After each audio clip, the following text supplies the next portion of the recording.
தந்தை பெரியார் ஐயாவுடைய இருதயத்தை எடுத்து பத்திரப்படுத்தி வைக்கின்றார்கள். மக்கள் திலம் எம்ஜிஆர் என்ன பண்ணுறாரு, அதாவது தந்தை பெரியார் ஐயாவுடைய அந்த இருதயத்தை அப்படியே சென்னையில் இருக்கின்ற பொது மருத்துவமனை கொண்டு வர என்று எண்ணினார். நிறைய படங்களில் பார்த்தீங்கன்னா அண்ணா அவர்களைத்தான் தலைவர் முன்னிலைப்படுத்துவார். அண்ணா நாமம் வாழ்க, புரட்சி தலைவர் எம்ஜிஆர் நாமம் வாழ்க தான் சொல்லுவாங்க. ஏன்னா மக்கள் கிட்ட இன்னைக்கு பார்த்தீங்கன்னா அறிஞர் அண்ணா, புரட்சி தலைவர், புரட்சி தலைவி இவங்க 3 பேருக்கும் அபரிமிதமான செல்வாக்கு. புரட்சி தலைவர் இவருக்கு எப்போதுமே பார்த்தீங்கன்னா தந்தை பெரியார் மேலே தனி மதிப்பு மரியாதை இருக்குது. அந்த வகையில் மரியாதைக்குரிய தந்தை பெரியார் அவர்கள் கடைசி காலம் பார்த்தீங்கன்னா வேலூரில் தான் ஒரு ஹாஸ்பிட்டலில் சிகிச்சை எடுத்துக்கொள்கிறார். அதன் பிற்பாடு அவர் இறந்து போயிடுறாரு.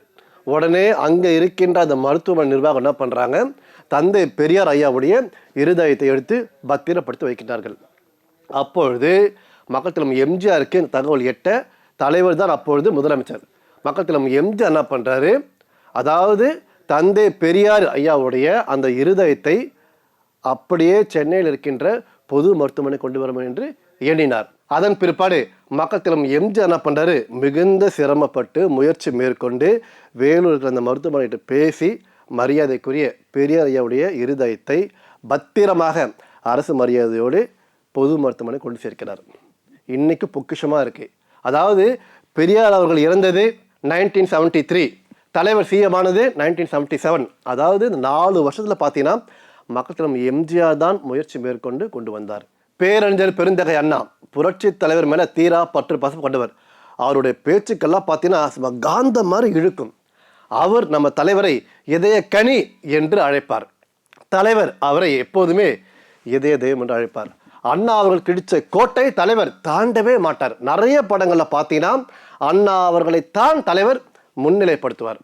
அதன் பிற்பாடு அண்ணா அவர்கள் மக்கள் திலம் எம்ஜிஆரின் அபரிமிதமான செல்வாக்கை உணர்ந்தவர். காலங்கள் மாறுகிறது, காட்சிகள் மாறுகிறது. அண்ணா அவர்கள் இறந்து போயிடுறாரு.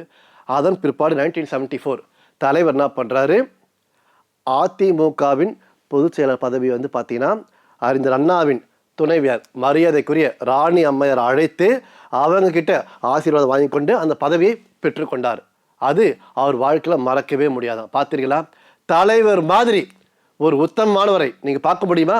பார்க்கவே முடியாது. இதோடு மட்டுமல்லாமல் புரட்சி தலைவர் பார்த்தீங்கன்னா எப்பொழுதுமே மேடையில் அண்ணா அவர்களை முன்னிலைப்படுத்தி பேசுவார். தலைவர் மட்டுமல்ல, தலைவி அம்மா அவர்களும் அப்படிதான். அதாவது முடிக்கும் போது அவங்க பேச்சுக்கள் முடிக்கும் போது பார்த்தீங்கன்னா அண்ணா நாமம் வாழ்க, புரட்சி தலைவர் எம்ஜிஆர் நாமம் வாழ்க தான் சொல்லுவாங்க. ஏன்னா மக்கள் கிட்ட இன்னைக்கு பார்த்தீங்கன்னா அறிஞர் அண்ணா, புரட்சி தலைவர், புரட்சி தலைவி இவங்க 3 பேருக்கும் அபரிமிதமான செல்வாக்கு. ஏனென்றால் மக்களுக்காக வாழ்ந்த முதலமைச்சர்கள்.